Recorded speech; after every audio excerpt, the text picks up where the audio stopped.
Welcome to this regular school committee meeting of Thursday, January 10th, 2019.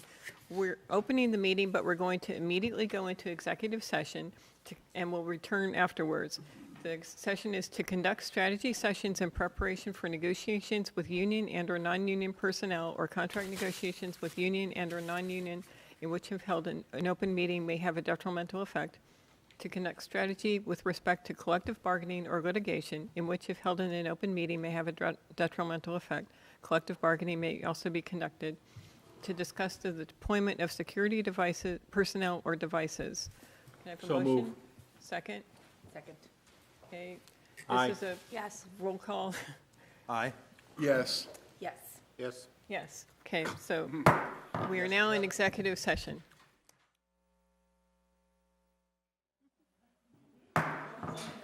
Welcome back to our school committee meeting of Thursday, January 10th. We're returning from executive session.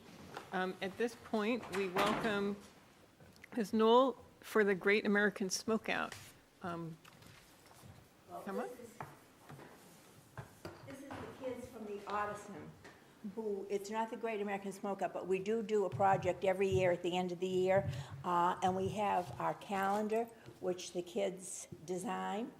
And so I'd like to introduce the children who have done a great job. Some of the children are here. When I call your name, stand up. I'm going to start with January. Chloe Pearson. She is January, and you'll be getting a calendar. And February, Jasper.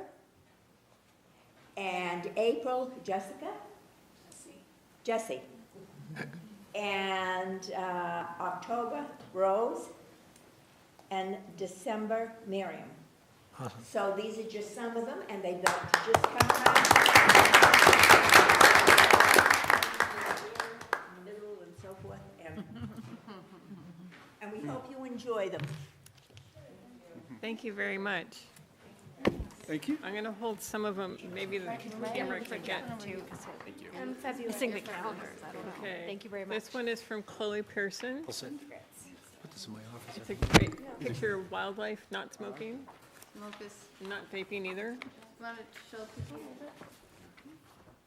And you'll see that also now in our calendar, from 2 years ago, we have now included vaping.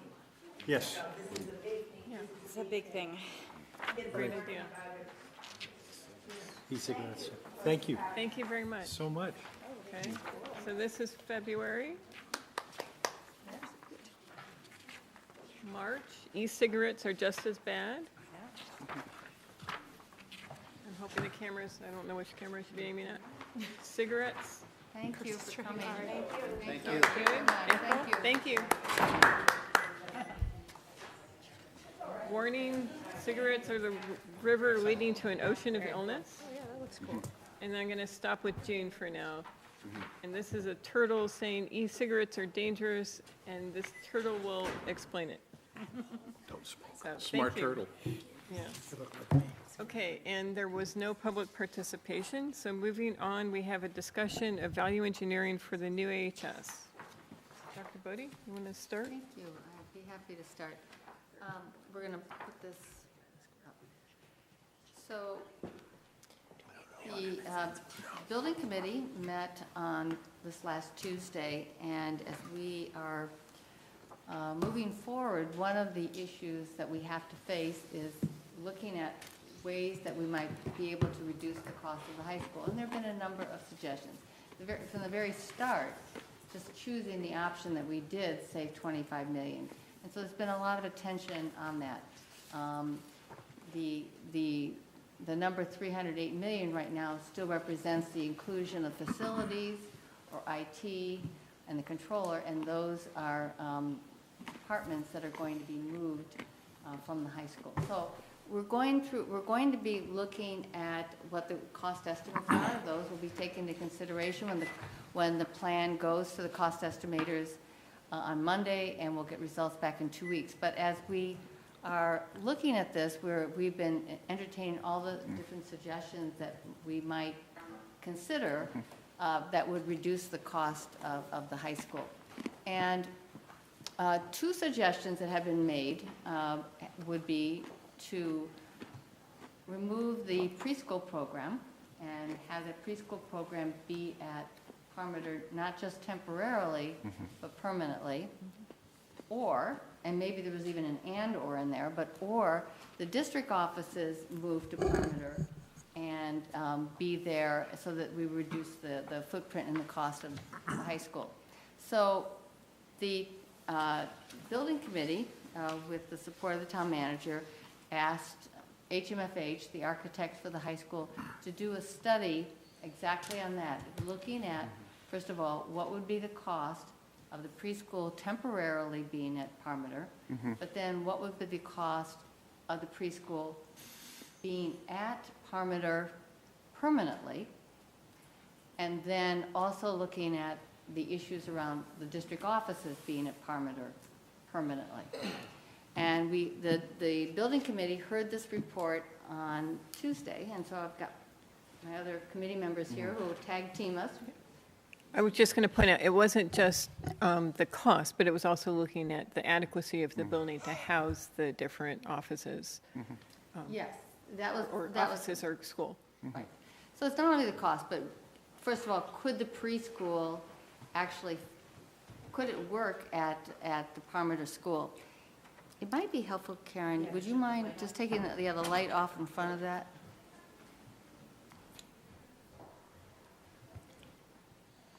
Thank you. Well, one of the things that, well, let's talk about the preschool first. So presently, the preschool has 7 classrooms. And then it also has spaces for offices and conferences for IEP meetings, OT, PT, speech and language, all of the other supporting services that you would expect to have in an inclusionary preschool. When we look at enrollment growth in the future, we're looking at probably conservatively 9 more classrooms. So the current preschool has 7.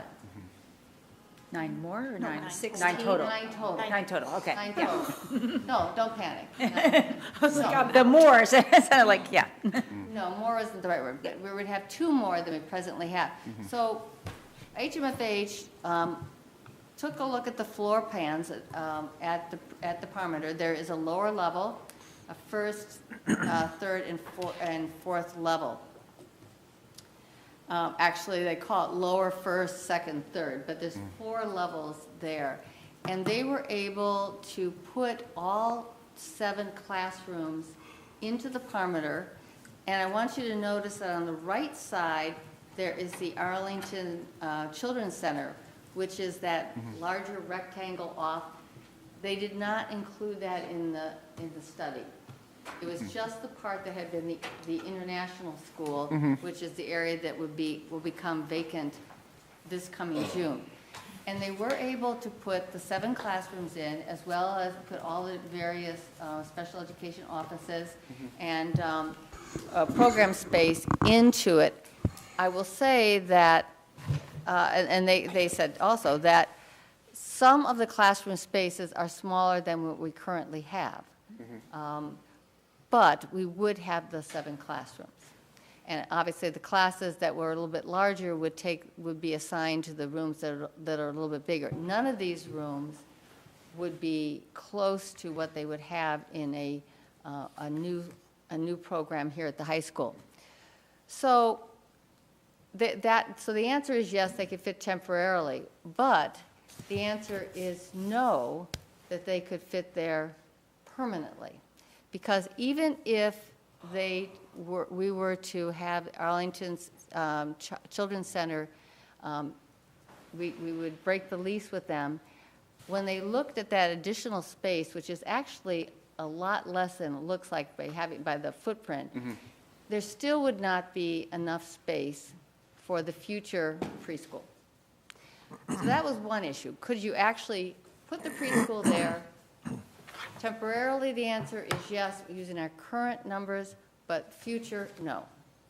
When you say future, what are you talking about for growth? In 3 or 4 years, So 5 2 more years, classrooms. as we go forward, You see it as a growth of potentially of 2 classes? yes, Okay, thank you. yes, exactly. And like really, there's really nowhere to put 2 more classrooms in all 4 of those rectangles? I mean, that's hard for me to believe, frankly. Like, if we broke the lease with the ACC and had all of the space, we couldn't go to having 9 classrooms, even using those 4 floors. The classrooms right now, in this temporary situation, are below the code that you would want, but in a temporary situation, we could do that, Got it. all right? But if you were designing, when MSBA allows for preschool classrooms, it's the same as for kindergarten classrooms, which is 1,200 square feet. But I mean, we would be doing this on our own, so we don't have. And this would be like- done entirely on our own. No, Understand. well, So, I mean, we don't, but, I mean, we're not restricted by those. I mean, like, we didn't follow all of those rules at the Gibbs, right? Like, we didn't do the, like, we didn't meet all of those criteria necessarily in the renovation at the Gibbs. I'm trying to. I don't know what you mean by that. Well, so, Can I jump in? Yes. Okay, so I'm going to read you some of the numbers that you can't read on that chart. Okay. The square footage for one room, it's 560 square feet. Another one's 730. Another is 685. Yeah, so So, they're pretty yeah, they're very small. It's not just somewhat They're not below. standard classes of 20-plus students. Let's be clear on that at the same time, too. Okay. There are 15 kids and 3 to 4 adults. That's in every one of the classes? Yeah, an integrated classroom is 15 students. And then we Pre-K have kids. staff. Okay. My memory is 5 years ago when I went down there were 7 or 8 students in each. That's a sub-separate. Okay. Can we just jump ahead to the financials? Because first, the space, She missed, and I didn't hear her say we couldn't fit it in the full building. that's They didn't do a full analysis of the full building, so I don't know how she could have concluded that. So the bottom line they is, did. Did you hear her say that say they couldn't yes. fit? Yes, they did say that. it wouldn't fit entirely, we'd have to do some You'd have to do additional work on renovation. it. We'd have to do a renovation, Right. probably an Right, addition, right. which would cost more money. Right. And we'd have to break the lease with the Arlington Children's Center, Right, which would cost more money. right. There were lots of reasons But in besides theory, the it's fit. possible to fit. There were lots of reasons besides the fit. Bottom line is putting the Menotomy preschool over at the Parmenter School is more expensive than keeping it here. Correct, And That's why the committee voted the way it right. did. the other thing about the fitting is there's something weird about the rectangles that you can't see now because the slide has changed. They're like, it's not all, some of it's foundation, it's like sub-basement, it's not all open space. So there isn't, even though it looks like you could just plop more classrooms in there, a lot of it, like, it sounded like 2 not floors of it. excavated. It's not excavated. So 2 of the floors aren't actual space, they're dirt. And then- So that's part of why, you're looking at it going, but there's all this room. There's actually not. There's like dirt and good chunks of it. okay. I just want to make sure that we can talk about this and explain it and I mean, I want to make sure that when we're saying like, it can't fit, we're all in agree, like, we all understand like, I just want to make sure that we're using the language that's really tight and clean. That is language that was used in terms of the kind of square feet that you would want in a permanent preschool. We're not going to gain, and Mr. Cardin is right, they didn't do a full study of ACC, but that you weren't going to be able to pick up the square footage to have the kinds of classroom sizes that would be recommended. Okay. Okay, so the recommendation for pre-K classrooms, 1,200 square foot, is that what I heard? It's not that's what they allow. The question is, can we even reduce that? And that's another discussion that we can have later. But right now, some of But these class sizes are smaller than we have. let me just go and put this forward, as having run a pre-K building. Those are space-intensive classrooms. They are. Because kids move around, and you have centers, and you have a lot of activity. And to take 15 kids, 4 adults, where the state is saying, 1,200 square foot is the desired size, and 800 square foot is a regular classroom, and you want to have the sinks, you want to have the infrastructure in the room to support pre-K, to put them in a 560 square foot classroom just isn't going to work. Well, you bring up a very good point, going back to this diagram. In this diagram, we're going to keep the existing toilets that are there. There's going to be some bit of upgrading, but in a preschool classroom, just like you would have in a kindergarten classroom, you have built-in bathrooms in that actual room. That's not possible in the existing space. There's just not enough space for it. In the plan that would be here at the high school, yes, each classroom would have its own bathroom for the children, which is the recommended. It's a safety issue. It's, you know, there are lots of, with the special ed population as well, you've got, for 3-year-olds, you want that bathroom right there because you're going to have a health para hanging with the kid, and you don't want to be schlepping the kid around the building to find a toilet. Right. She would put new toilets in the classroom. I could wait, go ahead. Well, so one of the other issues that would come up with the question about even the temporary, could you put the preschool in modular classrooms? Maybe not on this site, maybe on another site. What would that cost in comparison to actually putting them at Parmenter? And the architects did look at this. Now, one of the issues about Parmenter is that it does not have an elevator. And when Ms. Elmer and Ms. Schlenger went over to look at it, we really, in a preschool, you need to have that be accessible. So the architects looked at the cost of the temporary move, both without an elevator, with an elevator, but the elevator would be on the exterior or one would be internal. And they looked at both of those possibilities, and they had Steve Nestorek with them and got estimates of what the cost would be. So this is the bottom line of it, and I'm just going to give rough numbers. So if you had to do the basic renovation, which would be some flooring fill, stair lift, lifts in there, new partitions, doors, electrical lighting, mechanical finishes, new nurse's toilet, some minimal abatement, a new elevator, and of course, that's in when you have the elevator. But if you just do the first part that I mentioned, it'd be about 1.8 million to do that. If you put in an inside elevator, that's about 2.7 million. To put in the outside elevator, it's about 2.9 million.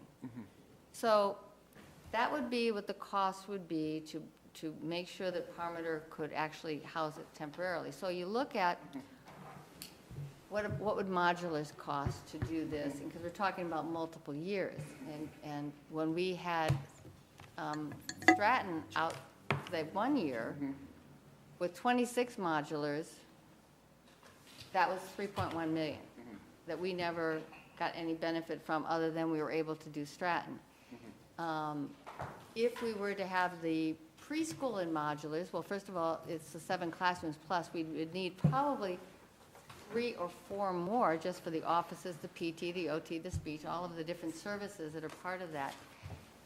And you're going to have this for 4 years. The cost, most likely, though we didn't have a firm cost from our OPM, would be in this ballpark and certainly would exceed probably without the elevator. Now, one advantage of going to Parmenter would be that the money that would be invested would upgrade the building. So you would have the benefit of that, and the money, since it's a swing space,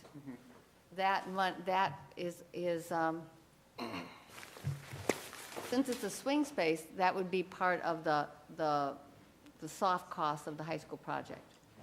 Okay? Now, so what would it cost if you actually permanently located it there? Unfortunately, you know, the numbers in this are probably fairly small for people to see. But if you were to You want to go One one more more. page? One more page. One more. One more. If you were to, Other one. No, one more. can There you I go. can't- You can see it? Okay, I can't see that. Good eyes you all have.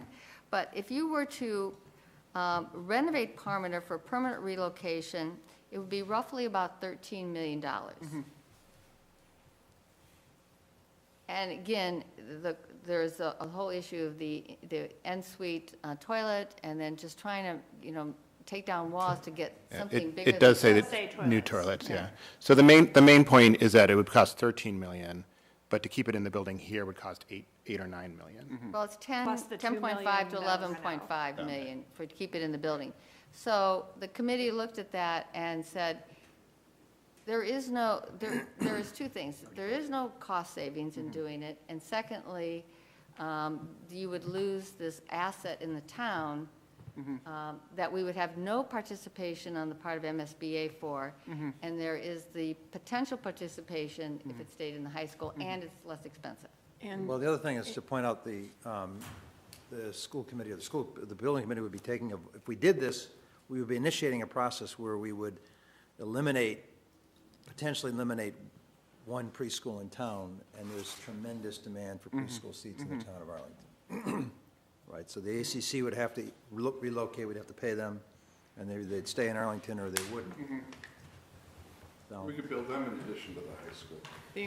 Right. the other thing I want to point out is that the programs wouldn't be the same either. If the Menominee was permanently located at Parmenter, it's short one classroom compared to what we will have in the high school. So for your 13 million, you're buying a smaller Yes. school. I think they thought they could get one more classroom, and we would have to, this June, have the current preschool, the Winchester Center, Children's Center, we would have to break the lease with them, and they would just ACC. notify them. Yeah, ACC, so we'd have to break the lease with the. No, ACC, I'm sorry, ACC, sorry. Ms. Morgan? So just to clarify, so that I understand it, so we're using the preschool cost number that's in the value engineering sheet, right? The 10.5 to 11.5 million, okay? Which doesn't line up with the numbers that we got in September. Like, it's quite a bit lower, which is great, like, happy to go that direction, better than going up. But the numbers that we had that were in the stuff that's posted on the building committee site, that came out on September 24th said that lab and the preschool was like 20.6 combined. So anyway, so we're looking at, so we're kind of honing in on those the value engineering numbers are like the best numbers we have at this point, right? So that's Yeah. 10.5 to 11.5. So if we go that route, we've got the 1.8 million reno that we've got to do to the Parmenter anyway. Right. Right? So it basically is coming out to be equivalent. It's not necessarily cheaper. Like, I just want to be clear, like, I fully support having the preschool here, obviously. I just want to make sure, because if we come in at 11.5, say, in putting the preschool at Arlington High School, that's not including the 1.8 for renovating the Parmenter that we have to do anyway to find a place for them during the renovation, correct? No, so, no matter what we do, we'd have to find a place for them during a renovation. So if we decided we were going to begin construction over there right away, we would have, we could keep them in there. If we wanted, if we wanted to have them permanently located at Parmenter, we would have to notify ACC this June that we would have to begin No, but she's renovation. talking I about get the that. I'm just looking, I just want to understand, the dollars, and I want to just make sure, so we can, Regardless, we're going to have to pay soft costs for moving the preschool during construction. That is known. but we can't avoid that even cannot if we avoid do the that. $13.1 million renovation to the Parmenter? Yeah, I think that point was missed. I was at the building committee meeting. I think that point was missed when they were going over the numbers. So they did not add in the temporary renovation costs. So the alternate plan, if they took over the entire Parmenter, would be to take it over in June, which would be very disruptive for ACC. Totally. We all realize that. Not advocating doing this. Yes. But do a full renovation, which would take 18 months. The preschool would stay here while that was happening, and then move over there. Got it. So there would not be a temporary preschool. Right, so that's $13.1 million. And the other option, the other course, is to move the preschool to the Parmenter temporarily during the renovation and then bring them back to Arlington High School, which makes all kinds of sense for 50 million reasons. But Just based on cost. But talking just about based, cost. just following the dollars, right? Let's say that the preschool comes in at 11.5, at the top end of the 10.5 to 11.5. It comes in at 11.5, plus we've got the 1.8 that we had to pay to put them someplace. Now, yes, like we have the Parmenter, that's more valuable space, long-term, but like in the, just the full-on layout, it's like very, very equivalent in terms of cost. We're The within a cost- few $100,000. The cost is the same. The resulting facilities are not the same, Great. right? Yes. That's the big difference. You're Yes. right that if you take the renovation plus the building, what it's going to cost to build here versus full renovation at Parmenter, they're essentially the same. Yes. It's just the resulting facility. If we go with Parmenter, the classes will be, first, there'll be one classroom short. So we are not achieving our need in Right. terms of addressing enrollment growth. Yep. And there's no place to, we would have to add on to the buildings, and that's not included in any of this. Second, the classrooms will be smaller than certainly smaller than is recommended by MSBA, and smaller than some of the facilities that we already have. Yeah. So, but you're right that the dollars are fairly, the two pots are fairly similar. One thing to note is that the dollars that are needed for the renovation are not an extra that the town will have to come up with. They're included in kind of the soft costs of the project already. Okay. So that's, it's not like we have to come up with another 2 million in capital. It's a separate. But if we did the 13.1, we would have to come up with We have to have a separate. We would that have, excludes Yes. budget. we would have to Yeah. come up with it from somewhere. Good, Yes. perfect, And there would be no MSBA involvement. Right. And potential reimbursement. great. So, okay. Well summarized. One little other nuance in this is that right now, we are well over 85% occupancy of all our classrooms. I think science is well over 90% at this point. We're going to be having, over the next couple of years, 70 more students next year, and we're going to have some more the following year. When construction is on the front, is going to be in the front, administration has to move to where the new entrance is going to be, which is going to be where the preschool is. So this isn't an argument for doing it, it's just another layer of understanding about this, is that the 18 months it would take to permanently, renovate Parmenter is a problem here in the high school in terms of space, both in the location of where the preschool is and also in terms of the space that the high school needs. So that's a problem. With the partial renovation that would have to go on, the earliest the preschool could move over to Parmenter would be next December, which could work a while. I'm not saying it's going to move in December, but that's the earliest it could move. But that would give us some options in terms of how to work with the space that they would vacate to meet the needs of the high school, which are going to be necessarily addressed in terms of extra classrooms and also in terms of office space in the back of the building. So, at any rate, the decision of the building committee was well summarized by Dr. Allison Ampe in terms of what all the different factors that went into it. Now, But they did vote to pursue the option with the inside elevator. Right, 1A, so that's 2.8 million. So I guess the question I have, I want some clarity, is anybody, is the school committee opposed to the vote that the building committee took? So no one's opposed to it? Okay. We we're just wanna we're just discussing it. I don't know. I Trying would- to understand. Okay. I see. Can I just ask one more question? So you're saying that the full reno of the Parmenter would take 18 months. Was there any talk about why? I mean, we did the Gibbs in 12 months. It's twice as many square feet. Why is the Parmenter, why does it take 6 months longer?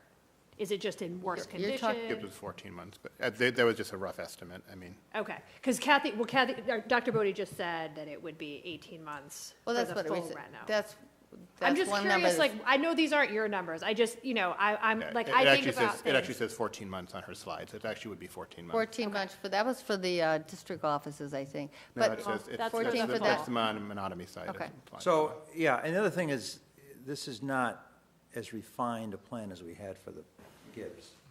Absolutely. But the Parmenter is half the square footage of the Gibbs, so I think they're fair questions, just to really Well, they- understand. Yeah, so Totally fair. that's the point. Jane is asking questions that the people needling you guys are going to be asking. And so one of the things that was not, that she pointed out, that was not addressed at the building committee meeting, was that when you compare the two, you also have to add in the renovation, the temporary renovation costs. So we just did that as an exercise, and they came out equal. But at the building committee meeting, they were not equal. So that's something you guys might consider taking back to the building committee to discuss again. So she's also just pointing out that some of the points being made about the complexities of this renovation, of this permanent renovation project, might be overstated a little bit. So we just need to be careful about why we're making the choices we're making, and not being not overstating our case. Or I wouldn't know if I'd frame it that way. I would sort of frame it, more precisely state the case, because there's other Yes. factors that need to be taken into account. in Yes, this there's lots of decision. So, factors. I mean, displacing or reducing the number of preschool seats is not good for the town. Reducing surplus space or having a smaller building, not good for the town. Those of us who were here in 2010 voted to sell the Crosby School. Now there are people who were not on the school committee who raised issues about that. Not me, but yes. Who criticized us for that, and they were right. So, Yes. I think the way to frame it is, we probably have to explain this more comprehensively. Okay, so we'll do that. Right, yeah, I think so.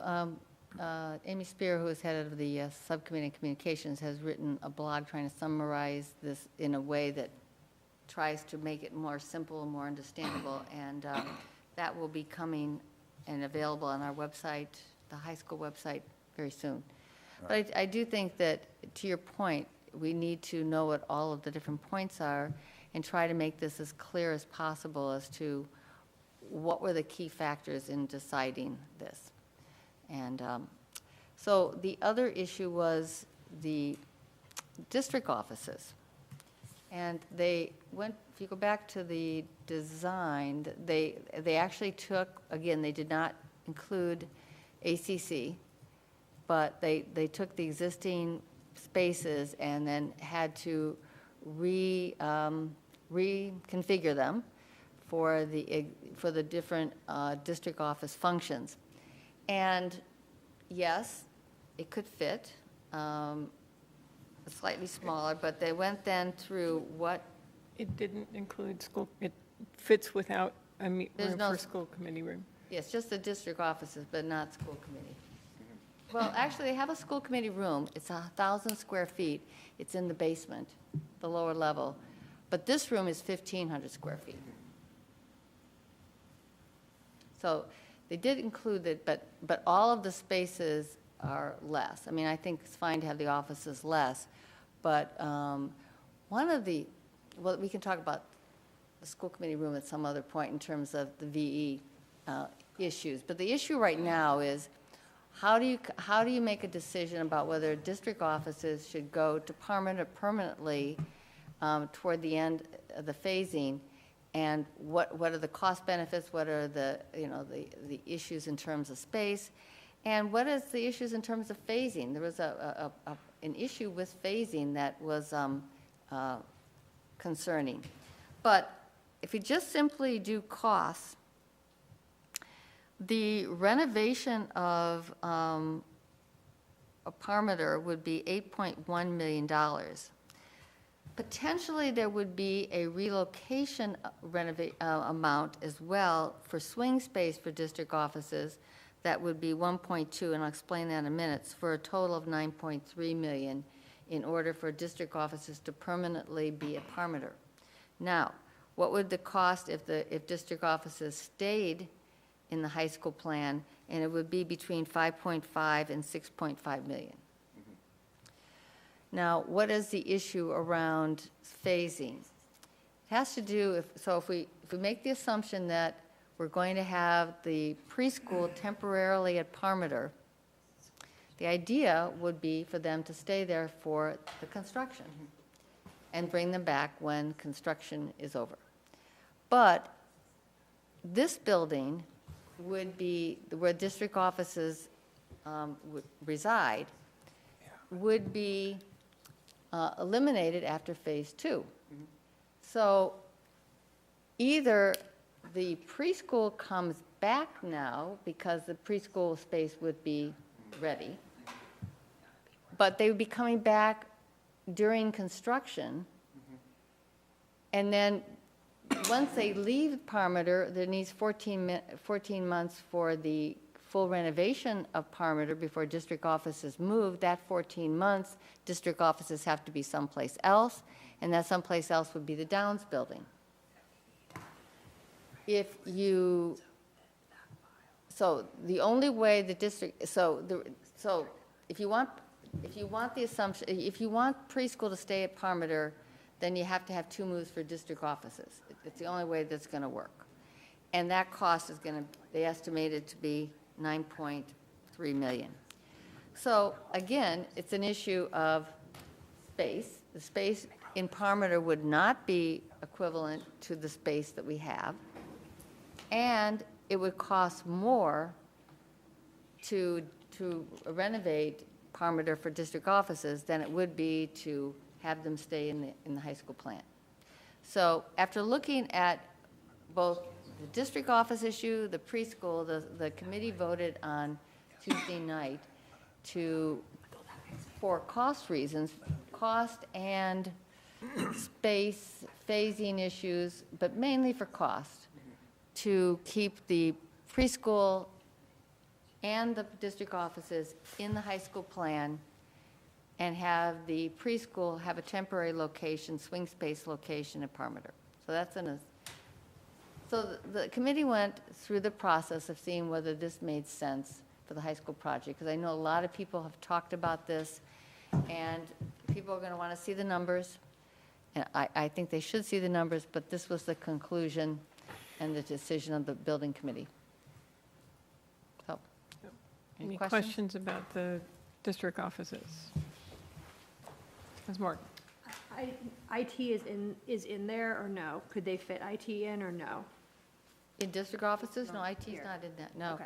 Right now, the plan is to move IT out, except for we'll have a high school IT Sure. space, which we would have to have.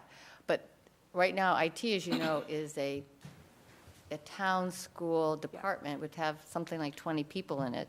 Yep. And the bulk of those people would be moved into another location. At least that's the current plan. Okay. I'm just reconciling numbers in like different places and just trying to understand, because some of them, at one point in time, the district offices and the IT were grouped in a little lump together, which is fine. And you can easily tease them out. I'm just trying to follow the. Any other Offices that we questions? moved out, the district, the municipal offices that we moved out of the comptroller's office, the IT office, Facilities. facilities, yeah. Facilities is the big one. Yeah. That takes up a lot of space in the high school right now. And that would be moved to the new DPW in the building, I believe, though I'm not positive this would be the right building, but there is a building on Grove Street that is on the historical register that it has to be renovated, and that's the idea, I think, for facilities. But they're still going forward with those plans sort of parallel to all of this, and I don't think there's any final plans yet. Any other questions about Mr. Schlickman? So I just want to get it straight in my head what the vote was. so that if the construction of the site starts in the summer of 2020 is what the expectation is, what happens in 2020 to Central Admin and to Menominee Preschool? When it starts in 2020, district offices will remain in this building. The high school will operate as it does right now, except for the fact that construction will be going on in the driveway area. We will not enter the high school through the front doors anymore. Fusco, the entrance for district offices will most likely be that door that is down at the bottom of this staircase down here. The entrance for the high school will be in the back, most likely the preschool area where it is. Preschool will be gone by then. Preschool will be gone by then, yeah. So nothing changes. The high school is going to remain as it is for that next 18 months. But So that's, that first 18 months is phase one. The high school front office, though, will move to the new entrance. Okay, so That's the the, administration. so That's the where- high school main office will move down by where preschool is. Preschool will go to Parmenter, will stay here Yes. for the first 18 Everything months. else. Okay. Then, after Oh, 18 months, yeah. Lab is also moving. Oh, okay. Well, some of lab, I'm not sure we can move all of lab to the Odison, but we're working on that piece. Okay, so after 18 months, the next phase two would kick in, and what happens then? Okay, what happens then is that we now have the science math wing, which is actually also arts. They will have bridges from that building, and also the performing arts. We'll have the auditorium, the chorus rooms. We will not have the drama small theater, but for the most part, all performing arts. So those buildings will be connected to Fusco, and you can still then get toward the red gym. You can go along the, we call it the gingerbread corridor, the back corridor to get to Downs House. What will come down is Column and the old auditorium. That's phase two. And when that's down, that's when you can build the humanities wing. That's phase two. Column down, humanities wing. Okay, All right, so when the humanities wing is done, that sounds like another 18 months? yes. Okay, Yep, exactly so. So then when that happens, that's when district offices needs to move. Because that's when we're going to be having, we'll have some of the central spine there for sure.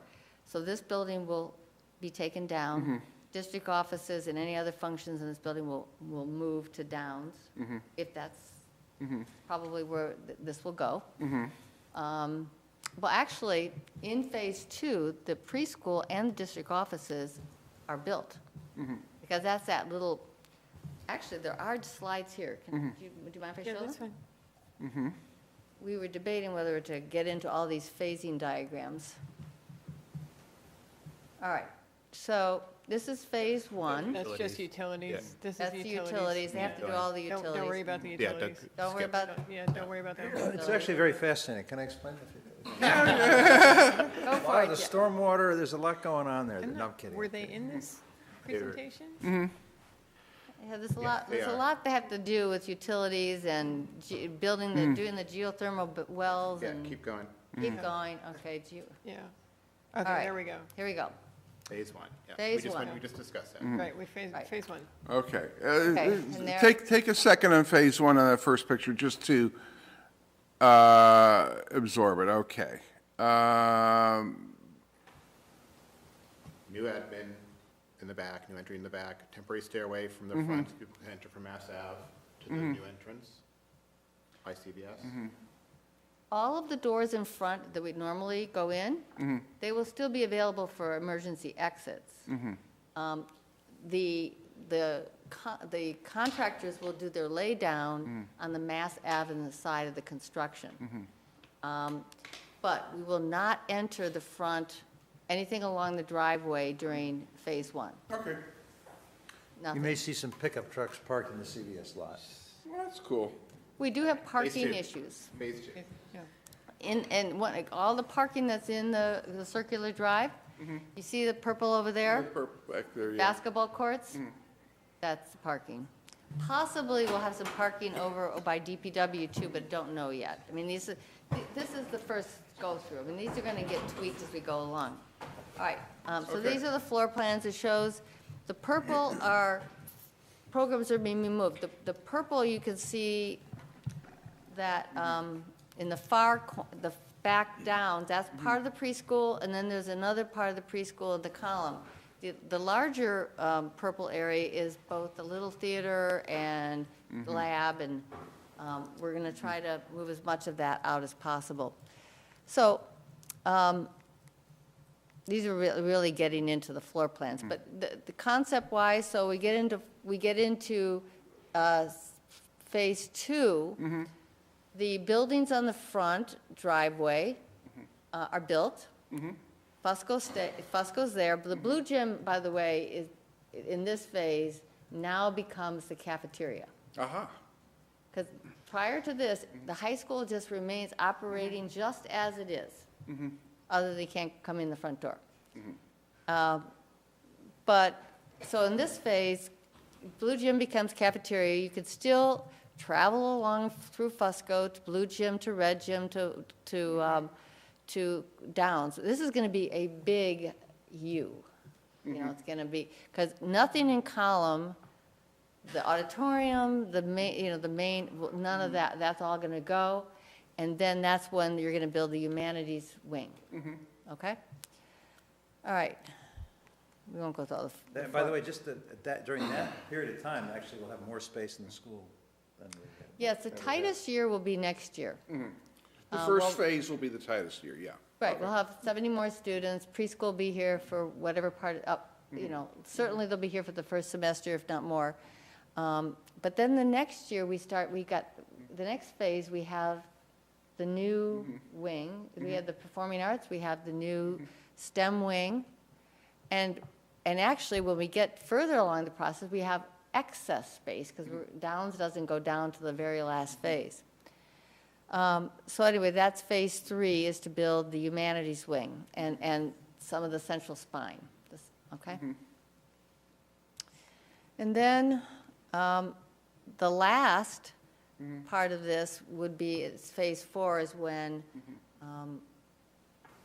we actually take down Downs and the red gym, and we start making the fields back there. It's actually a very elegant phasing. Yeah, I'm just saying, this is like highly choreographed. Highly choreographed, very elegant. And I think this is one of the things why the building committee chose this option, is that it really, really minimizes the disruption to learning of any of the original plans. We don't have to be out in modulars, which is a huge savings, by the way, in terms of cost. Talk about VE engineering. This is a big savings. And it moves very smoothly through the whole process. It's very thoughtful design. Wow. Okay. All right. So, just to move on through the value engineering, there's 2 other items. One is we did, Mr. Schlickman and I did write a letter, which you've all received a copy of, and you received over the weekend, just to check it out. The letter basically reaffirmed the educational plan. It urged that the committee avoid reductions that'll be difficult to reverse in the future. For example, the auditorium or the gym, making them smaller. It reaffirmed the value of the preschool, and it urged the committee to remember enrollment growth in terms of making decisions. So that went out. Then the next stage of value engineering, the latest, so Mr. Thielman and I did discuss Mr. Cardin's suggestion of having a joint meeting. At the end of our discussion, we were unable to come up with a way that both of us felt comfortable would allow the school committee to speak with a unified voice in terms of what we as a group want, and be able to take into account the superintendent and Dr. Jinger's opinions about any cuts that may or may not need to be made in a joint meeting setting. So the latest iteration is for us to schedule a special school committee meeting on the 30th.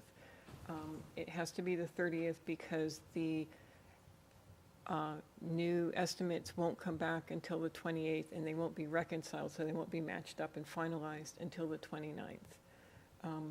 So I would like us to schedule a special school committee meeting for the evening of the 30th, and we will have that on the books in case, assuming that we need to or want to make any statements about what, and then we would be able to pass our statements back to the building committee, which will meet on the 31st to make final decisions. So moved. So the doodle was for 6, I just put 6 PM in. Does that work for everyone, or do you want it later? 6 PM, that's 6 good, PM 's that's good. fine. 5:30 would work even better. You want 5:30? Can everyone make 5:30? We don't know, I mean, I can make Okay. 5:30, yeah. Okay. I don't know if I'll be there. Oh, we're not going to work, okay. Okay, so I'm hearing 5:30 works better, so the meeting would be on the 30th at 5:30. Kathy, does that work for you?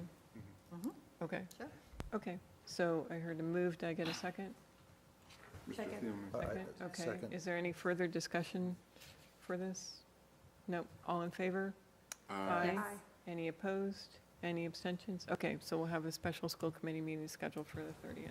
And I explained this to building committee, and they think this sounds like a good plan. So that's all value engineering for today. Matt, I just want to sort of summarize one thing, if I could. So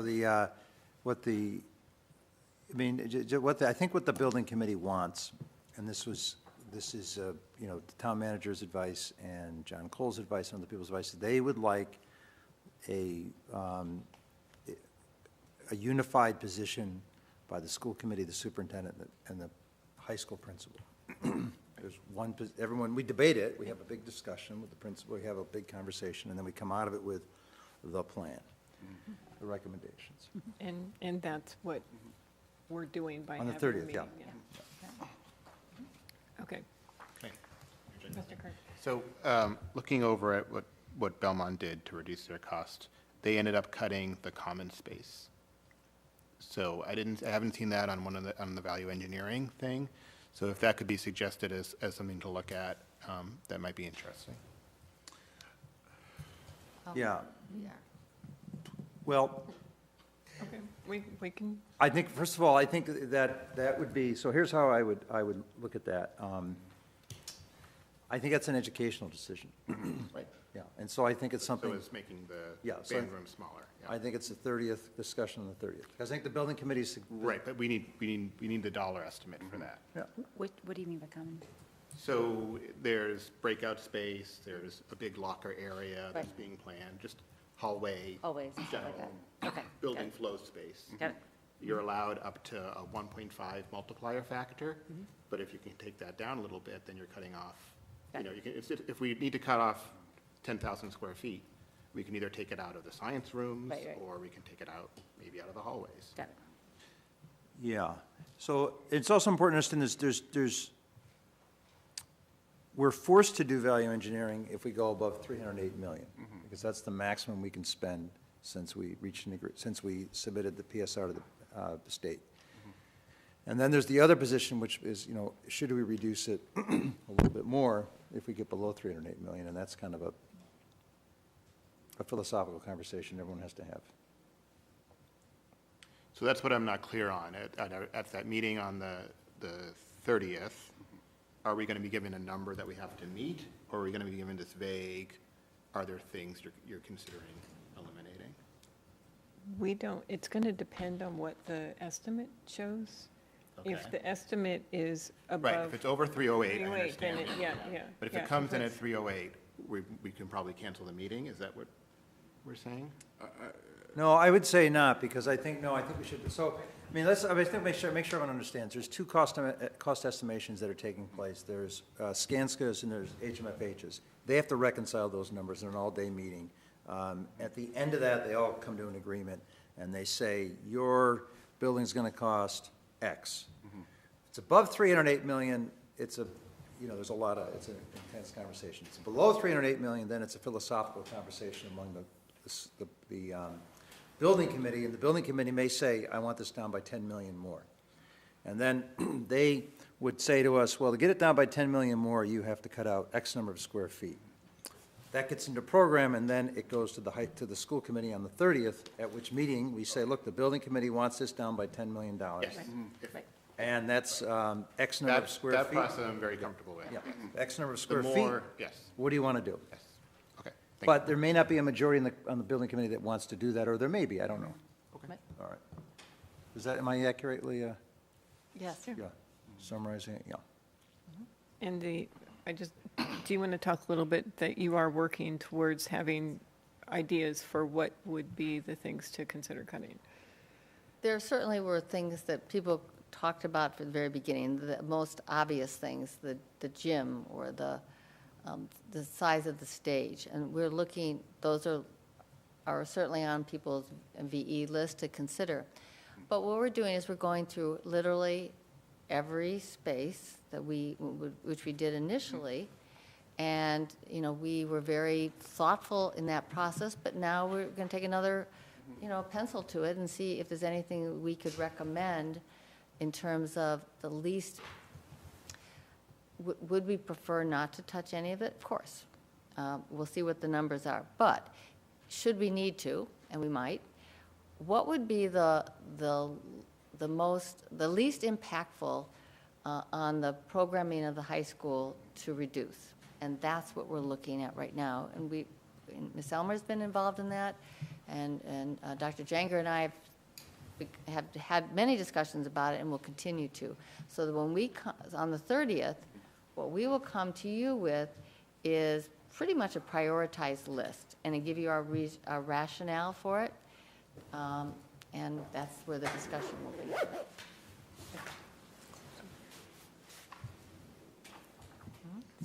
So come on the 14th, we have our hearing on the 14th, public hearing on the 14th at 7 o'clock at Town Hall. If it snows, it's on the 16th, but I don't know, I haven't seen the 5-day forecast, but No snow.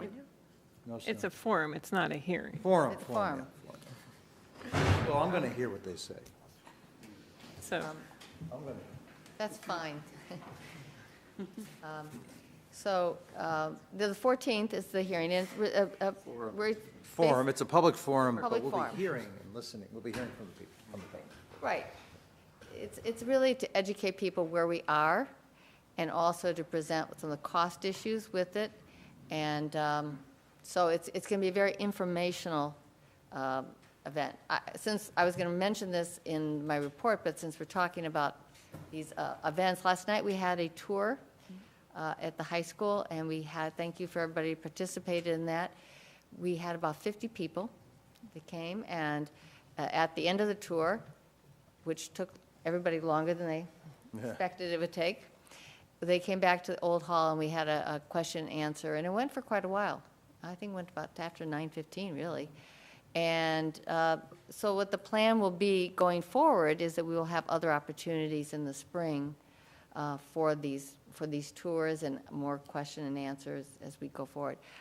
There were a lot of great questions last night that people asked.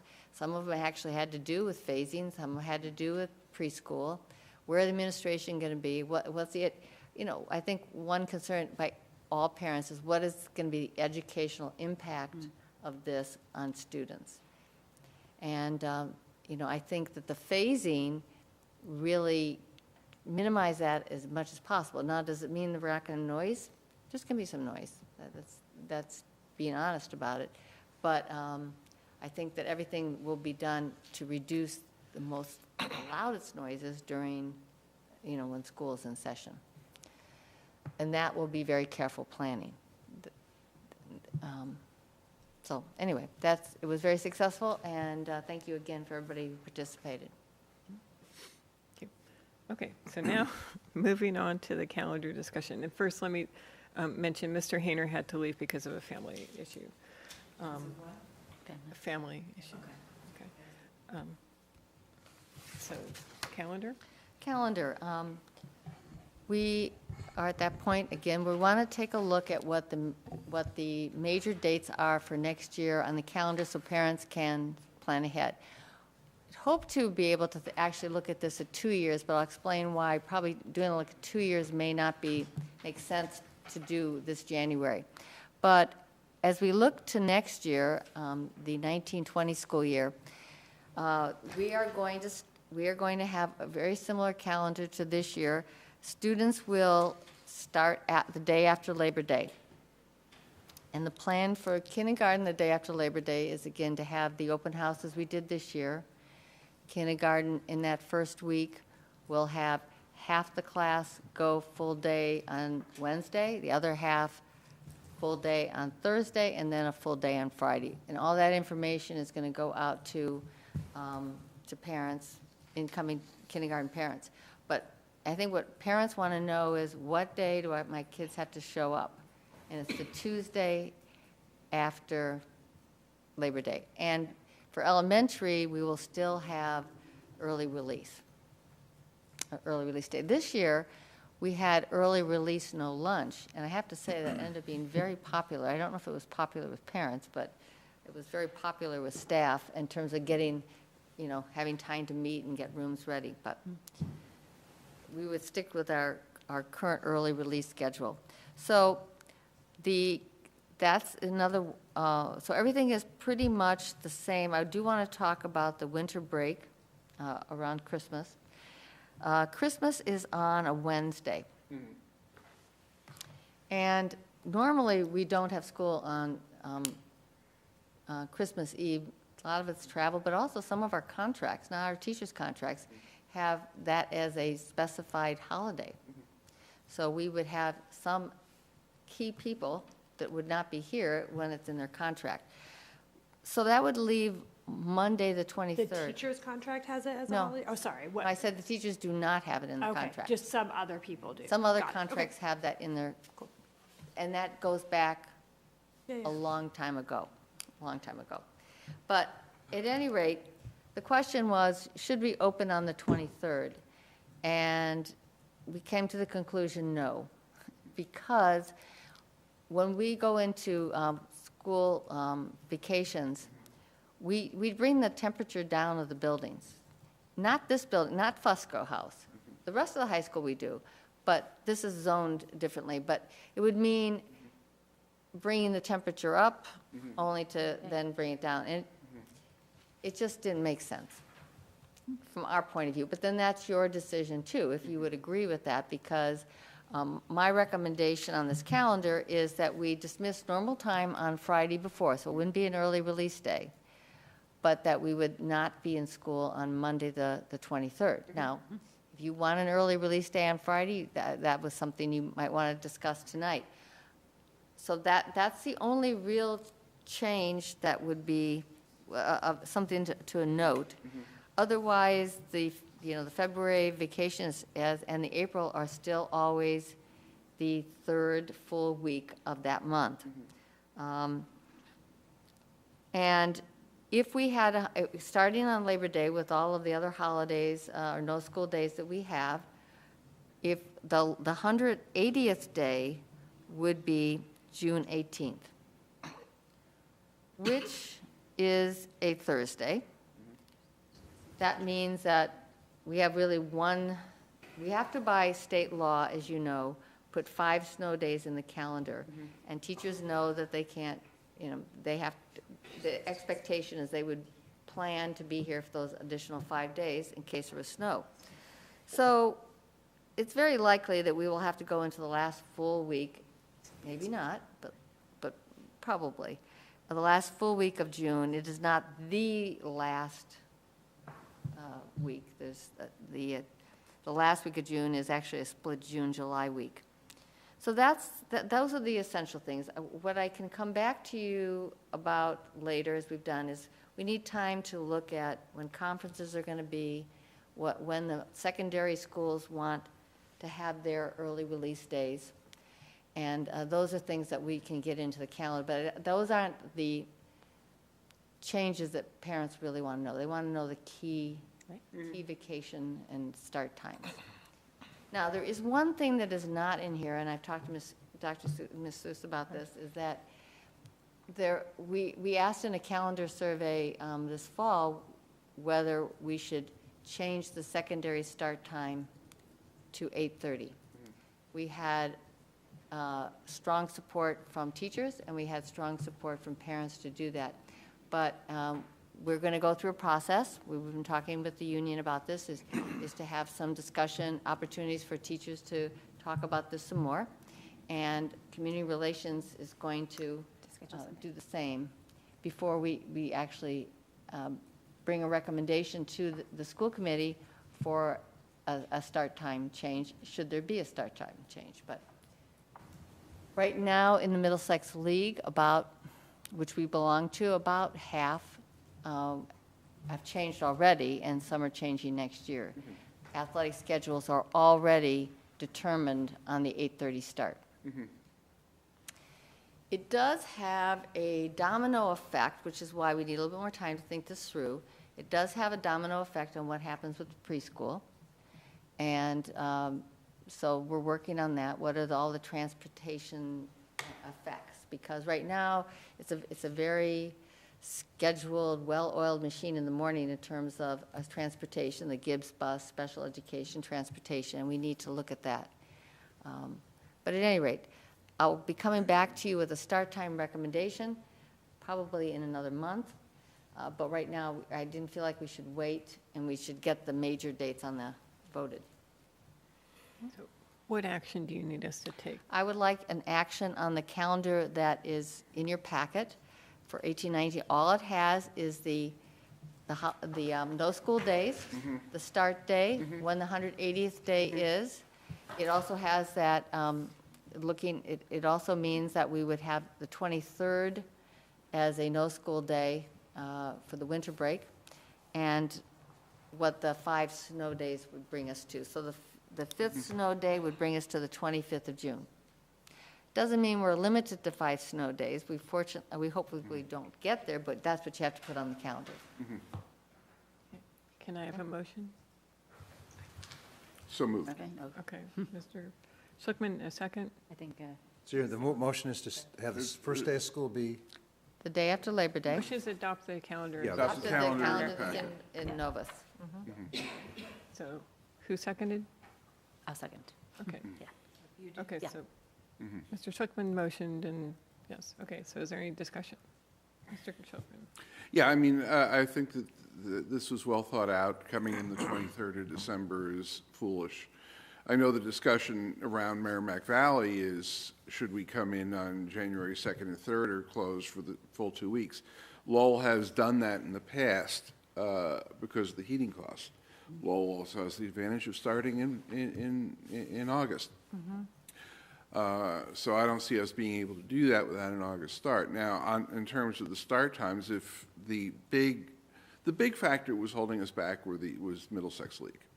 And if other schools have moved forward, and I know Winchester did because it's impacting my life, because Rieko teaches at the Winchester Community Music School, and of course those earlier slots are no longer desired for the music school because school goes a half an hour later.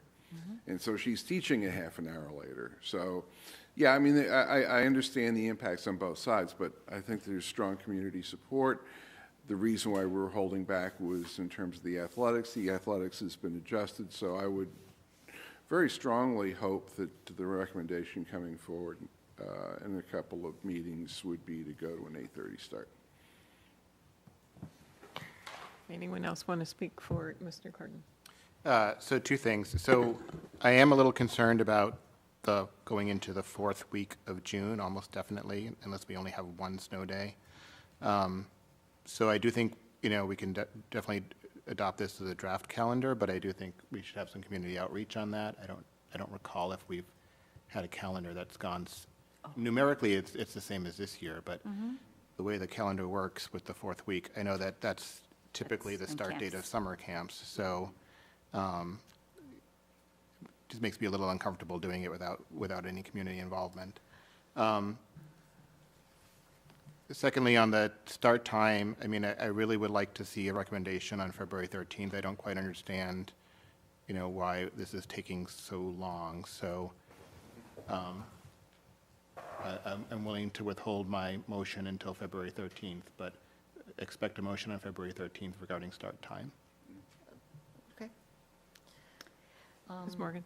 And my only comment is I like the consistency of the schools being called the right thing, and like we've got Gibbs sixth grade school up here, and then it's called Gibbs School in different places, so again, like, let's pick a name and,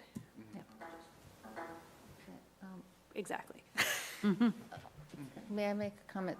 If you look at this year's calendar, we go into the last week. The fifth day that you have to put on the calendar is in the last week. Really, the only way that we will be able to change that is if we start school before Labor Day. If you look at any of our calendars for the past few years, we're always hitting that. Occasionally, we haven't. Now, the reason why, last year you asked for a 2-year calendar for start dates. But if you look to the 2021 school year, Labor Day is very late, which means it's the 7th, I believe. And that means that we are definitely going late into June, very late into June. And so I think that's something that we need to talk about, and we certainly need to talk about it with the union as well. And we need to have those discussions this year, because ideally, if we're going to change that, I think we should do it in the fall next year and not wait till January. This is normally when we've been doing the calendar, but I think if we're going to change, I think we should have an earlier discussion, which means we have to have a discussion this year. And they're totally aware of it too. And we have a couple of years there going forward after that, these late Labor Days really impact, for sure, the last day of school. Dr. Seuss? So 2 things. One is many, many, many years have gone into that final week, because my kids are no longer in that kind of camp, but it's come up many times where people had to make decisions whether to withdraw from camp or to keep their kids out of school or something. I mean, it's just come up a lot since my kids have been in school. I welcome, and I have to do a lot of work on, to make sure we have some larger discussions with, we've had a lot of discussions with teachers. We haven't actually had a lot of discussions with the community. I'm eager to hear suggestions, and sorry, let me just phrase what the issue is. About the fact that many, many years, and we haven't seen this for the last few years, when Labor Day starts late, we get out very late with our current configuration, starting after Labor Day, having the holidays, having the 2, breaks, all those things. We get out very late. I'm eager to bring that to the community, to ask, do you think this is a problem? Maybe it's not. If you think this is a problem, what are some ideas? I mean, we've presented some possible ideas in surveys, but it may be that somebody has a much more creative idea that nobody has thought of. I'm eager to hear from the community, and so I want to work on some outreach. We have to worry about the timing, a lot of outreach in the community about the high school. There's a lot going on, but I want to do some sort of outreach to the community to figure out, just make them aware of the issue, solicit their ideas, concerns, thoughts, et cetera. So look for that as well. Any more comments about calendar? Okay, I just want to comment that I understand that you feel that it's taken a long time to do start time changes. I agree, but I also feel we have not actually asked the community or had any sort of a hearing on the changes, and that we should do that before we make a recommendation. And I understand there's definitely people who are advocating for it, but I think we should hear from everybody just to understand how it's going to impact them. There are people who have said they aren't as happy about the idea and stuff, and I just think we should hear from them before we start making the change. Okay. Mr. Schlickman? In that context, I think that it pays to put out the message to the community that this committee is extraordinarily seriously contemplating moving the start time for secondary to 8:30, so that it doesn't come as a surprise. This is the direction that we very well may be going. Speak now or you know. Yeah. Definitely. I think we need to, Yeah. along with the message, we need to be telling people how that's going to affect the rest of their household too. Because that's part of it, is whether kids are expected to help with other children at home or something. We need to Yeah. hear from them if that's an Yes. issue. Yeah. Well, but we need to tell them what the our timing is. expectation of the other schedules, you know, what's going to happen with the middle school schedules, what's going to happen with, are we changing any other schedules, not just the high school, right? Yep, middle school too, That's- yeah. Yeah, so that's, I think we should be telling them that too, right? Okay, so anything else for or against? Okay, hearing none, all in favor of the motion to adopt the calendar as presented here? Yes. Yes. Aye. Okay, any opposed, any abstentions? So that passes unanimously. And now we move on to budget priorities. School committee discussion on priorities for the FY '20 budget.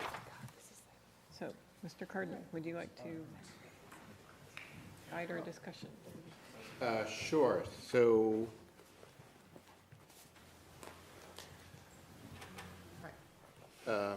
So I just seeing this third item in the Novus. My request for tonight was that we, to the extent we're prepared, we've had the administration present their budget requests, and traditionally at this time of year, we have a more general discussion at this table as to, out of those items, since we're unlikely to have funding for all of them, are there items that some of us feel strongly about or don't feel quite as strongly about? So that was my budget subcommittee agenda item. There's also the typical, the annual request from the town manager to approve the long-range planning committee number, which in the past I have voted against, because we don't, that number is subject to adjustment, both from our request and from the funding provided by the state. So I don't know if that's been, if Mr. Mason wants to make that request, he can. So what do we want to do first? Do we want to talk about budget priorities, or? So, just to clarify, we have to vote to accept, what was the language we've used? We vote to accept Or accept the, acknowledge? acknowledge. Knowledge is different than. Yeah, okay. So we vote to acknowledge, there needs to be a motion to acknowledge the town's contribution of 58,492,057 or 492,639. I'm confused about what I'm reading. So you're going to vote to accept the 70 total, million. the total appropriation. Oh, the for total school, appropriation. Which is 70,375,639. Okay, so, and by voting to accept it, just to, because we have a new member, just to refresh everyone's memory, that means that we're telling the town to build the town budget based on that number. Is that's what happens, right? So we have to kind of, the school committee has to communicate to the town to build it on that number, or else they, Well, he's already built it, but yes. Yeah, that's, but, yeah, he's already built it. So I'm going to move that we acknowledge, that's the verb, we move, that we acknowledge the town appropriation to the school department of 70, in FY '20, of $70,375,639 and no cents.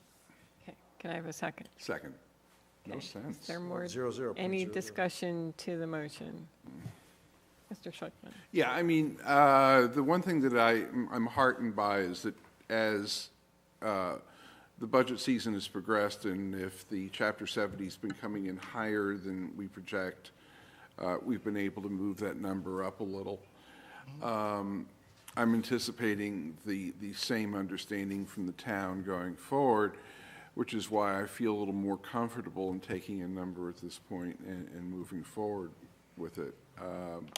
I must say that the town manager, the finance committee, and the folks on the town side have been very cooperative with us, and I have no doubt that they're looking to do the best they can for the school department. Anyone else want to speak for or against the motion? Okay, hearing none, all in favor? Aye. Aye. Aye. Any opposed? Any abstentions? I'm going to abstain. Thanks. Okay. Mr. Mason has prepared an overview of where the, how the budget number fits into really what money that we have that we're talking about priorities for. So if you would, he's going to go through this. He has a few slides, but I think it'd be very illustrative and educational for the public to understand where this, what is the overview of our budget situation. So, All right. Thank his you. first presentation. Yes, yes. Please be easy.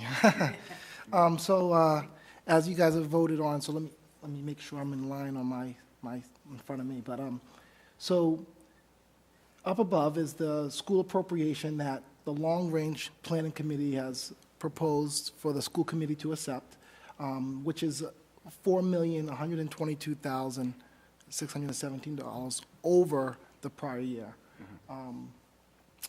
In addition to that, we're expecting $270,000 about for circuit breaker revenue in the grants and revolving. So overall, we're looking at a total increase over prior year's budget of $4.4 million about.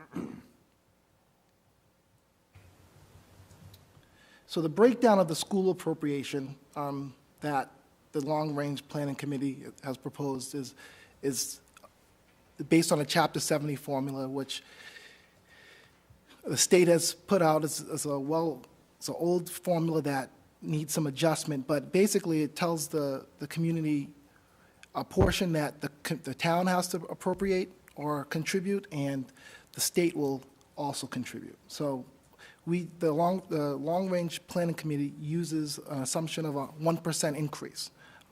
And as Len was stating earlier, there may be adjustments if the governor provides more funding to education and it makes it through the Ways and Means Committees of the House and Senate. But right now, we're expecting an increase of 1% of $117,659 from the prior year, as well as the town's contribution has increased by $4,005,540, which makes that total contribution for the school appropriation of $70,375,639. So the school appropriation, which is the town contribution and the state aid, is not the only funds that the school operates off of. So also adding in the revolving and grants funds, the $6.3 million brings the total school budget for FY20 or fiscal year 2020 to $76,695,743 with the current figures. So as I referenced in the first slide, I referenced the $4.4 million that's increased over the prior fiscal year, or the current fiscal year we're in. So we're anticipating that we're going to have about $2.5 million of salary increases. That would include, annual wage adjustments, step increases based on the contracts that are in place, longevities. This does not include any current negotiations with any bargaining units. It also, we're anticipating about $500,000 in fixed and mandated costs to increase. So that includes special education, out-of-district tuition, transportation, and special education services. So there's a remaining balance, about $1.2 million that for enrollment growth and additional programmatic improvements. And so from, I think tomorrow, I believe tomorrow we have a budget subcommittee meeting to discuss the priorities, and we'll be working on that until we are ready to propose the superintendent's budget in February 14th. And from there, the budget hearing on February 28th, and the final vote for the budget for the schools on March 14th. Any questions or? All right, thank you. I will just add that we have been working on the multi-year, as you know. We've gone through many iterations and organizations of it. As we look to FY '20, because we look at all of the things that, and these are not wish lists, these are thoughtful improvements in our programming and professional development and curriculum materials. So we look at that, the number in the FY '20 column well exceeds the 1.2. So I think the challenge for us all is to decide what, at this point, we would give priority to for that amount of money. Now, as Mr. Mason said, as we look to the future, I think that this, and Mr. Schlickman, there is a good chance that we're going to get additional money from Chapter 70 this year. In fact, it was in the Globe today, the discussions that are going on. How much we would get, I don't know. No, I don't know. Yeah. So what we're doing tomorrow, we'll have the budget subcommittee meeting, but the administrators are also, who've been working on this for months, are going to also meet to do some rank ordering. And so there'll be the 1.2, but then we're thinking about what is the next 500,000? What's the next 500,000 after that? So we have a pretty good idea of what our recommendations will be. But clearly, we'd like to hear what your thinking is as well, and that's going to be the process that we're going to go through over the next few weeks. Does anyone want to speak, Ms. Dr. Seuss? So one thing that I think is a priority for the district, in my opinion, is to create sort of a transitional shortstop type of program at the middle school, that similar to what we have at the high school, and I know that's been in discussion. I think it's needed. I think we have kids who could benefit from that program. I also understand there's a grant that we might be eligible for if we were to create a program like that. So that could be an effective way to use resources. So that I think is a priority.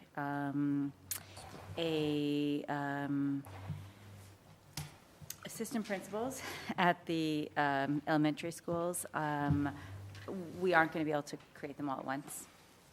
But I think it's the right choice to go in the direction of getting part-time assistant principals. Both because the workload has increased. We have many schools that have gone from 300 kids to 500 within a relatively short time. And also because in terms of professional, having a pipeline to new principals. I mean, if we lose somebody, we have sort of known entities in the district that might be able to step into those positions. I think that's a great benefit. Those are sort of two things then. Mr. Carter? Thank you. So going through the list of requests for 2020, clearly for me the highest priority is, unfortunately what we've been focusing on for the last few years is meeting the enrollment growth. So that's the 7 teachers for the high school, the 4 or 5 teachers at the middle schools, and another 4 or 5 teachers at the elementary schools. When you add, all of that up, plus maybe the nurse and the half-time team chair, things like that, you actually get very quickly to the 1.2 million. So that would be I think the first bucket. Then you start having to look at, well, what's next? Is the initiative at the elementary schools to have full-time specialists more important than the assistant principals? That's something that I think you need to choose one or the other. Right. The one big comment I have is that the 2020 budget in particular is still very heavily oriented towards the elementary schools. The total request is 47% at elementary, and much less at the other levels.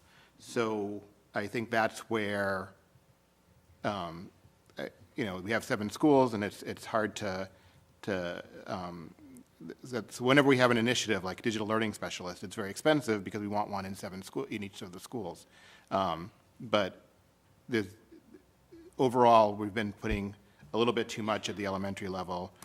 We definitely have some needs at Addison, in addition to just the enrollment growth that we need to address. So Gibbs is probably okay with the small additions they're asking for, but I would ask that the balance between the levels be looked at as you prioritize, because I think some of the elementary stuff needs to go to the bottom. So, I'll just second that. It's been my impression the last few years, there's so much need at the elementary school level that we really had to, and just basic classroom teachers. What that has meant is that the high school has been given short shrift, in terms of they've lost a little ground in terms of their enrollment growth. Not crisis yet, but it's not too far away. Yeah. Anyone else want to discuss their request? Mr. Schlickman? Yeah, I mean, I do worry about the high school at this point because we've put a lot of effort into the split of the Gibbs and the Ottoson. We've shored up resources quite a bit over at the elementary level over the past few years, and I think that we need to maintain our programmatic integrity over at the high school and have enough staff in place to handle that wave that is about to hit them. Plus, we want to make sure that they have the staffing and the support and the classes necessary to put on something really wonderful while they're in the middle of a construction project. Mr. Thielman? So just to refresh my, the amount that we can add is 2 million, what is it, 1.2. 1.2. 1.2. And there's $3 million here. Well, I mean, I think that really Yeah. means that we have to do everything under enrollment growth, add that up, and what does that get to? What does that get us to? You said a 1.2? Pretty much to the 1.2. Yeah. Yeah. So I guess the question, it sounds like, I mean, the top priority has to be to accommodate enrollment growth. I don't think there's much of a choice, so everything that's under enrollment growth, the only question I would ask the superintendent and the staff is there anything under enrollment growth that you think we could get, that we might not have to do? Because That's what we're discussing tomorrow. that's you're discussing tomorrow. Yeah. Okay, so, okay. Because so that's really it. I mean, that's really the question. Everything under enrollment growth we have to do. Yeah. If there's something you think that may not be necessary, then that frees up something else. Otherwise, that's really it. Okay. So good luck tomorrow. Okay. Ms. Morgan? No? I'll be Okay. there tomorrow. Okay. I'll go into mine then, if everyone, I don't see it on this list. I'm a little confused because I thought it was something that was intended for coming year. But I agree with the enrollment growth, and I think that's something we have to go for first. But I'm also concerned about adding a full-time science director. And I had thought that was coming, like, next year. But I don't, like I said, I don't see it there, so, other than that, I look forward to hearing what the administrative team thinks about slicing and dicing the rest of it. Ms. Morgan? Now I do have a question, I'm sorry. Are we gonna hone in, I mean, it doesn't sound like we're gonna be able to do it, but the full-time music teacher number, we've had 4.4, we've had 5.0, it was 5.95 like 3 weeks ago, now it's 4.4. No, so this sheet is for me, and it's from the long-range planning document that we've all been looking at. I just Got it. cut out all the other columns. I don't know, we had asked, this transition issue that we'll talk about more tomorrow, but we had asked John to make some updates to that. There is a version where he has notes about what he was supposed to do, but I have not seen a version where the updates were made. So we can go over this tomorrow in more detail, but there are some updates that need to be made. That 3 million number might not be the right number, but that's just the best that we have right now. Got it, okay. Maybe that's where the science director is? That was one of the things he was going to take a look at, but I don't know if there was agreement to move the science director. The science director is in year 2 in the long-range plan. Kiersey would like it moved to year 1. We had talked about that. I don't know if that's something you want to consider or not. Okay. Okay, is there anything else you want to talk about with, Mr. Schlickman? I just want to say that Mr. Mason's coming in at a difficult time of the year for a new CFO. I know how difficult this is. I work in a school department, and this part of it is sort of the heart and soul of what we do, and you're coming in right in the middle of it. I thank you for your work. I recognize the challenge. Don't thank him yet. He's a very quick study, and he's really he understands where we are right now, and he's right in there with us. It's been a pleasure. I mean, I just want to add, it's been great. It's been a pretty smooth transition so far. And I think it's actually an opportune moment for a CFO to come in to be able to see what's going to be in the outgoing years versus coming into a budget that Yeah. he didn't have any part in creating. So this is actually also an opportunity, even though it might be difficult in some aspects. Thank you. So moving on, superintendent report. All right. Actually, I would like to begin with an event tonight, because we have one of our students who participated in that here this evening. We have an internship program at the high school, and we have students primarily in their senior year, I think, though we've had a couple of juniors in the past, that participate in an internship program in the fall. They have 10 hours, I believe, is that right, during the week that they work on that? It's about 5 a week, sorry, but it's about 5. And it gives them an opportunity to be in a myriad of different settings to understand what is going on there. And, you know, had a chance to hear some of them. People were at Brightview. One person interviewed with Sorry. one of our biology teachers, and he wants to be a vet, and he was learning how to dissect an octopus. We had people at Bright Start, or not Bright, yeah, Bright Horizons. We had people all over in different, very Steve Rogers' interesting office? internships. And you've agreed to talk about that. Can you grab the mic and move it down, or? Oh, she You can might pull feel it more down, yeah. comfortable. Oh, there's not good for you. So I interned at the State House this fall. I did a lot of constituent outreach and bill research because unfortunately the House was not in session during my internship, so there wasn't a whole lot of action around the State House, but I learned a lot about how the State House works and what goes on there. And I worked on a campaign in the summer, so it was really cool to see how once a person does get elected, what they do in their day-to-day life after they get elected. So I really enjoyed my experience, and I think it's a great program that should continue at the high school. We have 59 students this semester, and I think we're looking to a goal of 75 next year, and it's just a terrific program. It's so interesting to hear what students learned from their experience. Sometimes they've learned that that's not the field they want to go into, but that's part of that's why we want them to do this. It's great. Thank you for sharing it. Dr. Seuss? Oh, I just had the benefit of spending about 20 minutes down there. Didn't see everything. That was really exciting. I was really intrigued that some of the students were interested in something that was in the field they wanted to go into, but others were just saying, this is not the field I'm going into, but I just thought it'd be so much fun to learn about it for a while. And that was, I thought, a really cool thing to do in your senior year. It's great. It's terrific. So we will be continuing it, and it is part of our program of studies, which we need to get to you very soon to have you approve it. So in terms of our buildings, Hardy, there's always punch lists that need to be done, but we have moved forward. With starting to move in, and some teachers are already in their classrooms at Hardy, which is terrific.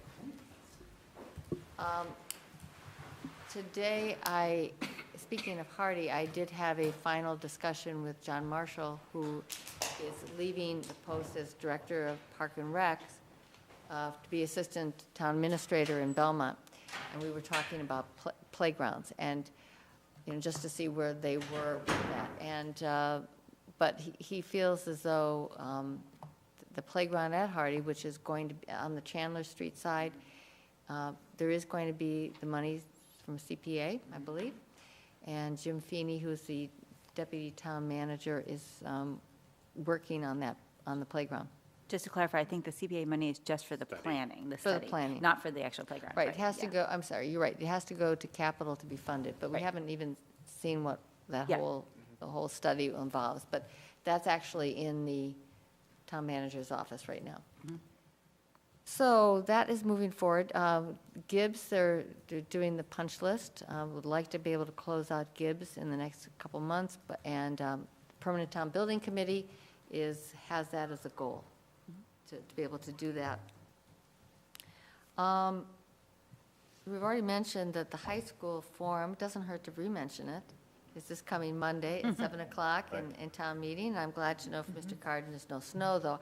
I have to say, I look at the snow Skeptically. forecast a lot. And you're right, there's no snow, but there's a lot of cold weather coming up ahead. Athletic program is now into the winter season, and 4 of our teams are undefeated in Middlesex League hockey, basketball, indoor track. I think that was it in swimming. So they're doing well, and it's just the beginning of the season.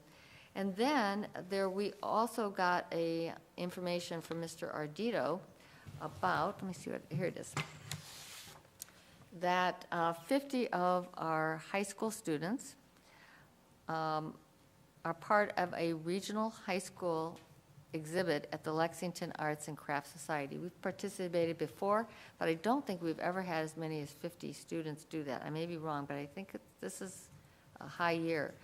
The towns that participate and have a representation there are Bedford, Burlington, Lexington, Winchester, Waltham, Lexington, Christian Academy, Concord, Carlisle, and Minuteman. So what I want to mention to the school committee is that on Sunday, January 27th, from 2 to 4, that is going to be the reception for this art exhibit, and it's going to be at the Parson Gallery. We'll send you out a reminder on that if you have a chance to stop by. But you can also just go to the regular hours, and I will send those hours out to you, so if you wanted to stop by your Lexington sometime, I'm sure they would appreciate having you stop by. So I think that is it. Unless I missed something, anybody? No? Okay. Okay, great, thank you. So moving on, consent agenda.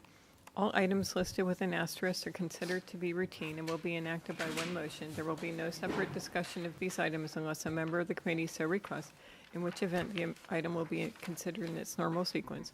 Approval of warrant 19125 dated 12/29/2018. Total amount of warrant $384,138.42. Approval of minutes, regular school committee minutes, December 13, 2018, and December 20th, 2018. Approval of trips, none. Can I have a motion? So moved. A second? Second. Okay, all in favor? Aye. Yes. Any opposed? Any abstentions? Nope, that's unanimous. And now we go on to subcommittee reports. Budget. So tomorrow morning, we're having a budget subcommittee meeting. First one for Mr. Mason. I think John will be there as well, so we'll have some transition to go over the long-range plan and the 2020 requests, tease out some of the issues with as we discussed, the specialists, the special ed requests and the other requests. And just address some other minor issues. Then next Thursday, we have the joint budget and CIAA subcommittee meeting to go over the presentation that I'm preparing about the 5-year plan and where we are with the 5-year plan. That's at 5:30 PM, right? 5:30, yes. And then we will move forward with both the 5-year plan and the 2020 budget. Okay. Community relations. Nothing to report, but we need to make a meeting soon, so I will send out a doodle soon. Curriculum? We don't have a report. We traditionally take a look at the high school handbook before it goes here. When does that happen? Not till, Well, the handbook will come a little bit later. What you need to see is the program of studies. I mean, the program of program studies. studies, Yes, yeah. Studies, Yeah. yeah. 24. You have it on the 24th. Oh, So you'll, it's coming before the school committee on the 24th? well, it'll have to, maybe you could have a few minutes to have, since we have a joint meeting next week, if you want to hear, if you want to, we can get that to you before that meeting. I don't Maybe you know. could have a few minutes to talk about that, since the whole subcommittee will be there. Why come out another night? Yeah, I mean, I like that idea a lot. Len, are you okay with that? Yeah, fine. Come earlier. Okay. Okay, so the 17th, we should sort of have Matt come and just present the program of studies, just changes to it. Present the changes to you, and then we'll have the full committee hear it on the, Yeah. and the community hear it on the 24th, right? So if he can come on the 17th, we can accommodate his schedule. I mean, well, we have the meeting 5:30 to 7. Yeah. If he can come, Yeah. or Bill can come. Right. If he can, I mean, one of them can come. Okay. Anything else? No. Okay. Facilities, anyone know anything for facilities? No. Policy? The new policy materials were sent to MASC on the 6th, by MASC to the contractor on the 16th. As Mr. Gilbert said when he was here in December, it's usually 6 to 8 weeks after that to get it up on the MASC website where it'll be hosted. The reason why it takes so long is they go through and they hyperlink everything that has a hyperlink. So they're going through each page and each document very carefully before it's posted. So we're now about a month into that, so within a month we should be live. And they will let us know when they are live, so we can then move our links over to them. Can I ask a question about that? Is there, I know that there were some changes that were made to the policies, pretty minor ones, but is there a time when that's communicated to families or principals, or like we made a minor change to the recess policy and the temperature guidelines, but, you know, it's not public, like, I mean, it's publicly available if you dig around through Novus, but like, how does that happen? Like, once it's, like, do you communicate that to principals? Like, how does that happen? Well, the policy you're mentioning about recess, that's been very clearly communicated to principals. In fact, that was brought up just even in our meeting, one of our meetings recently. No, they know the 20 Okay. degrees. So, but you're talking about for parents, we haven't created a summary. I don't know if Mr. Gilbert's going to create a summary of all the changes that are publishable, but honestly, that's not something I could take on. Right, no, I'm not asking you to. I was just curious, like, how that, if it happens or not. Mr. Schlickman? In this case, the changes are mostly in form. There have been some substantive changes, like the recess policy, which was brought in during the discussion, but almost all the changes to the policy manual were edits, revision, technical revisions, aligning things to current Mass General law where it wasn't, getting rid of obsolete stuff. So it was just a tightening of the current constellation of policies. When something of substance changes, like, for example, the recess policy came to us for successive readings, and then, the superintendent is charged at that point. If we make a policy change that impacts schools, she's going to go and direct the principals to do the right thing, and then I'm sure the principals are going to be communicating to parents about what the expectations are now based on the new policy. I would add that I think part of our communication has been the multiple times we've talked about this during our last meetings, where we're talking about we're changing, now we've changed it, here we voted on it, now it's coming, and that's kind of our means. But it's also because what Mr. Schlickman is saying is true, that there aren't actual substantive policy changes. I mean, it's more administrative and getting things online. Yeah, we go through multiple readings here so that if people are paying attention to us, hopefully they are. So many. We used to have media coverage, and we don't anymore, so. Well, we do. We have people that are They- watching They're on- sitting and watching TV. And you know, I was watching the Selectmen the other day, and ACMi has now got really high-quality, high-def cameras going Definitely out see those there. facial expressions. Yeah. There were some good ones Monday. I was in the So- room, actually. Yeah. Oh, that's right. Yeah. So that when I first started this in 2001, the cameras were pretty bad. The mics were awful. You could barely hear what was going on, and we looked sort of like we were sitting in fuzz. And now the pictures are too crystal clear. Let's get you the know? lighting better. Yeah. I think the bad lighting's a blessing. to tell you the truth. Okay. Legal Services Review, nothing. Building Committee, we've already discussed. Gibbs Committee, nothing. Any liaison reports, announcements, or future agenda items?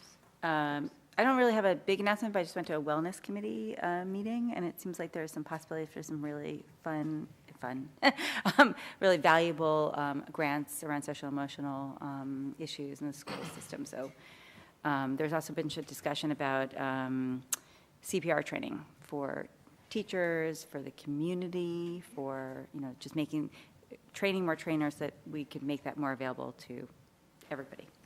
Okay. Anyone else? No. Okay. And at this point, we will go back into executive session. We will not we will not return afterwards. Session is to conduct strategy sessions in preparation for negotiations with union and/or non-union personnel or contract negotiations with union and/or non-union in which, if held in open meeting, may have a detrimental effect, to conduct strategy with respect to collective bargaining or litigation in which, if held in open meeting, may have a detrimental effect. Collective bargaining may also be conducted, and to discuss Superintendent Bodie's contract.